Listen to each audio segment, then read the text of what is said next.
An ER doctor's life forever changed after battling COVID-19. He spent 22 days in the ICU back in March, and now he's able to share what he's calling a remarkable recovery. Only News 4's Emma Hogue is bringing you this story tonight. She's live outside Barnes Jewish Hospital in the Central West End. Emma? Corey, right now there are 98 COVID patients on ventilators in St. Louis area hospitals. For 22 days back in March, Dr. Pravlik was one of them. Tonight he's back at work and back at home, sharing his story to let others know what it's like to be on the other side.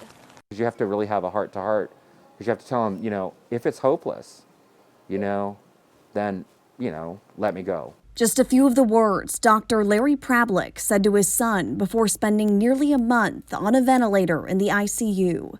The ER doctor who treats patients at Mercy Lincoln in Troy, Missouri, contracted COVID-19 in March. I had worked a shift in the emergency room, and I got home and I just couldn't breathe.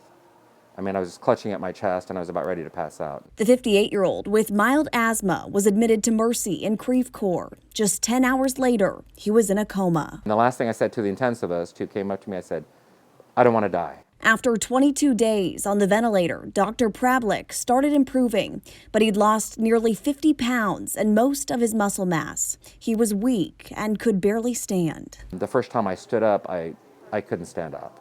And the first time I took like 4 steps, just like from here to the couch, my heart rate would go to like 160 and all the alarms would go off and my color would change. And I thought to myself, how am I gonna do this the rest of my life? But Dr. Pravlik says he was determined to treat patients again.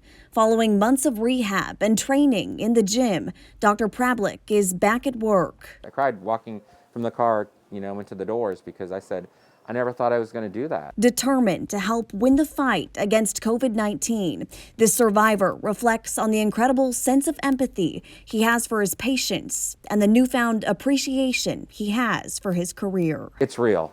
Wear a mask, social distance. It's real. And it kills, but it doesn't have to. We can beat this. Really just a remarkable recovery. Dr. Pravlik admits it was hard to be the patient, but is so grateful for the doctors and nurses that helped him make a full recovery. As I mentioned, he's back at work and now treating COVID-19 patients again himself. Live near Barnes Jewish Hospital tonight, Emma Hogue, News 4.